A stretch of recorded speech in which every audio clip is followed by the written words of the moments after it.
Definitivamente não posso visitar a China depois dessa, hein? Não fique chateado se você for chinês, ok? Eu não quero causar nenhum mal. Isso é apenas um cenário hipotético legal para se pensar. A China não é um caso único devido ao seu tamanho. A Rússia e os Estados Unidos são países muito grandes que poderiam se dividir em nações menores. Mas quando se trata da China, sinto que isso é ainda mais relevante. Pensei nisso ao olhar para este mapa étnico do país. Está um pouco desatualizado, mas aponta como existem imediatamente pelo menos 4 a 5 divisões relevantes dentro do território da China em relação à etnia. Você tem o povo turco no noroeste, comumente conhecido como uigures. Você tem os tibetanos no sudoeste, os mongóis ao norte, e então minorias étnicas significativas também no sul, com grupos tailandeses e Miao Yao. Eu argumentaria que isso é principalmente o resultado das conquistas imperiais da China, a maioria delas remonta aos tempos da dinastia Qing, que expandiu enormemente o domínio territorial da China. Este mapa antigo mostra isso. As áreas sob domínio direto chinês foram expandidas e o domínio indireto foi estabelecido através de estados clientes ou influência em Xinjiang, Tibete, Xinhai, Mongólia e Manchúria. Eles chegaram a governar toda a Península Coreana e parte do atual extremo oriente da Rússia. Assim como perderam esses territórios e a atual Mongólia independente, eles também poderiam perder os outros, sendo potencialmente reduzidos ao seu território central em amarelo mais escuro. Mesmo dentro de uma região étnica, há divisões significativas. Este mapa retrata Taiwan como parte da China, enquanto metade da ilha ainda é formosana e os chineses são o grupo majoritário, mas sua conexão étnica com o continente não os impede de quererem ser seu próprio país. O mesmo ocorre em Hong Kong, culturalmente distinto o bastante para possivelmente justificar sua independência. Reconheço que o argumento também pode ser usado de forma inversa. Assim como os taiwaneses não querem necessariamente se unir à China só porque também são Han, você também pode dizer que os mongóis chineses não querem necessariamente ser mongóis. E o ponto do vídeo é mais um exercício hipotético de e se. Vamos explorar quais novos países poderiam surgir na China, suas justificativas e o que isso significaria para a China, a região e o mundo.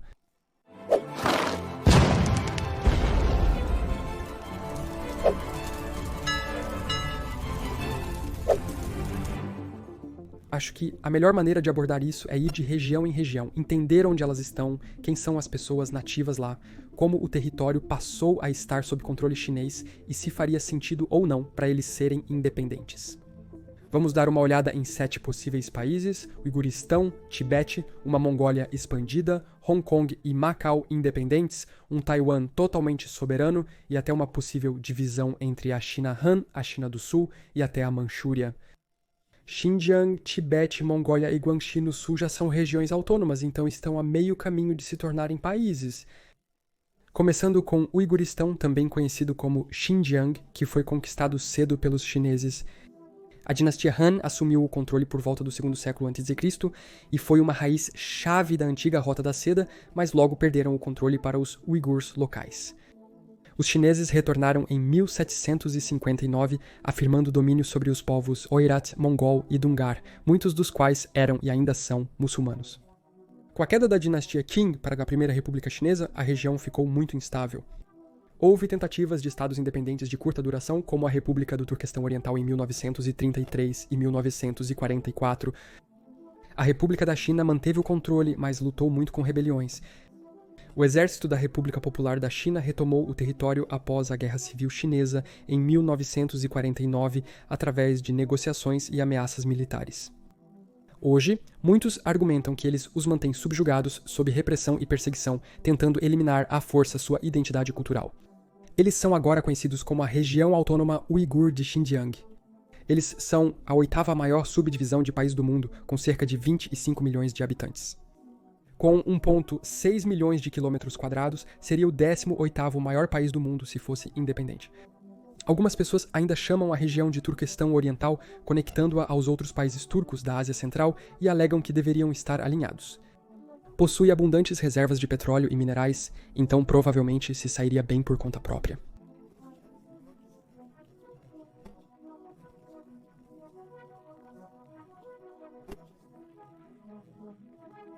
O Tibete está situado no planalto mais elevado do mundo, fazendo divisa com a Índia, Nepal e Butão. Se fosse independente, seria um dos maiores países da Ásia, com cerca de 1.200.000 km², aproximadamente do tamanho da África do Sul. Hoje tem uma população de cerca de 3.600.000 pessoas, a grande maioria sendo tibetanos étnicos. Os nativos são etnicamente diferentes dos chineses. Eles falam línguas tibetanas e seguem o budismo, que é central para a sua identidade e cultura. A influência chinesa no Tibete remonta à dinastia Yuan no século XIII, mas era mais simbólica do que um controle direto. O controle sustentado real pelos chineses só veio durante a dinastia Qing no início do século XVIII. Mesmo assim, a região permaneceu bastante autônoma, governada por lamas e mosteiros. Após a queda da Qing em 1911, o Tibete declarou independência e operou como estado independente de facto por décadas. Tinha seu próprio governo, bandeira, moeda e relações exteriores, chegando a assinar tratados com a Índia Britânica, mas em 1950, pouco depois da fundação da República Popular da China, o PLA invadiu o Tibete. Em 1951, sob forte pressão, eles supostamente assinaram um tratado garantindo autonomia, mas na prática foram absorvidos pela China. O Dalai Lama fugiu para o exílio na Índia e hoje é essencialmente um território chinês. Economicamente subdesenvolvidos, seriam desafiados pela independência, mas são ricos em recursos naturais, como cobre, ouro e água. É lar de muitos rios que fornecem água para boa parte da Ásia, sendo estrategicamente importante. Eles têm uma língua, história, religião, cultura únicas e foram independentes por tanto tempo na história. Acho que todos esses são argumentos fortes para sua identidade nacional e independência. A seguir temos a Mongólia. A própria Mongólia, que é um país hoje, também estava sob o domínio Qing. Eles se tornaram independentes em 1912, mas o resto da Mongólia, onde viviam mais mongóis do que no país, permaneceu sob domínio chinês. Com 1,8 milhões de quilômetros quadrados, a população é de cerca de 25 milhões, sendo apenas 17% mongóis étnicos e o restante chineses Han. Se unida à Mongólia exterior, o novo país teria 2,6 milhões de km², maior que qualquer país na Ásia, exceto China e Rússia. Historicamente, a área era lar de culturas nômades das estepes, mais famosamente a pátria do Império Mongol.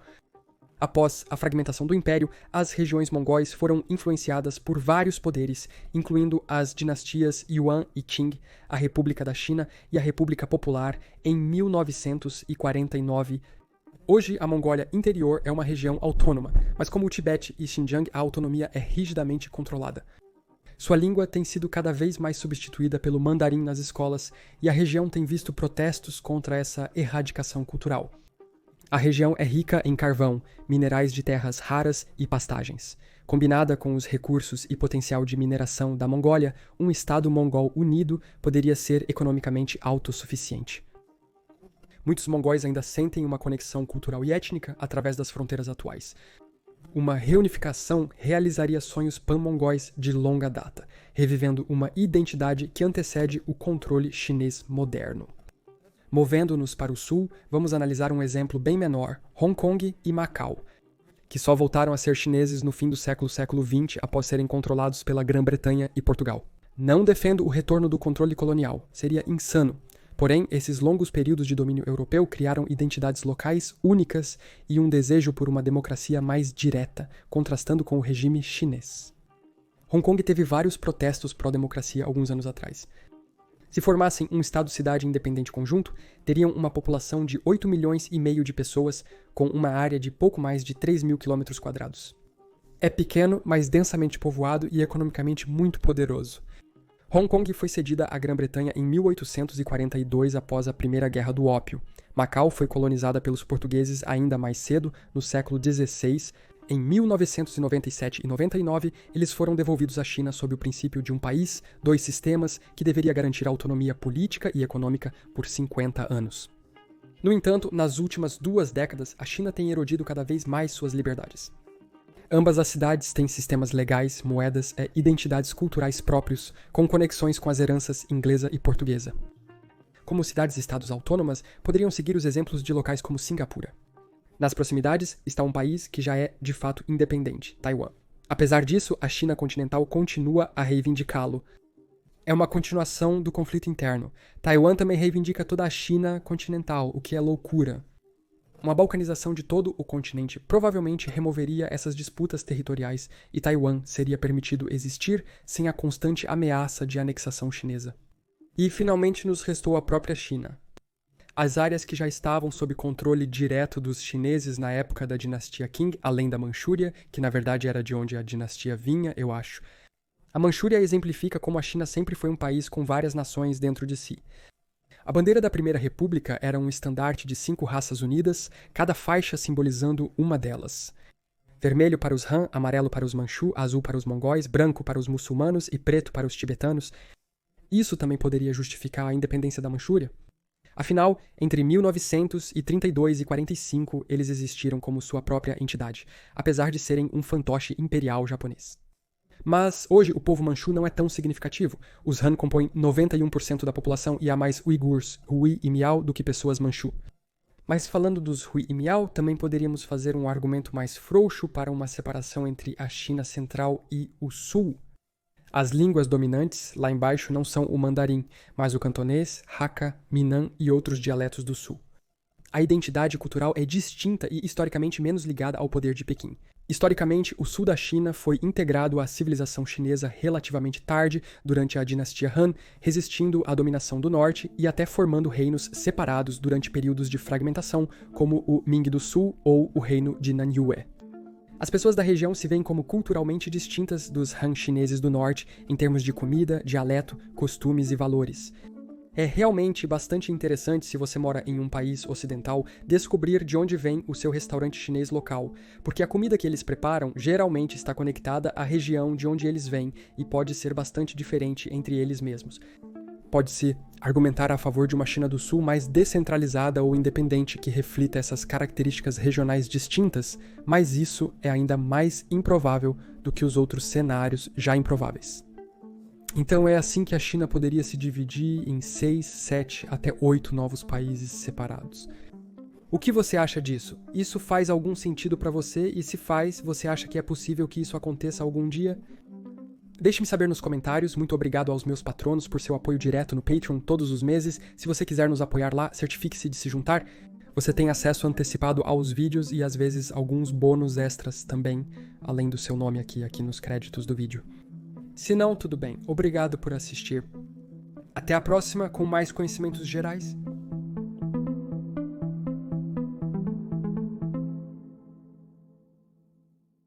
Você quer adivinhar o que é a taça Moomin? É a mesma da última vez.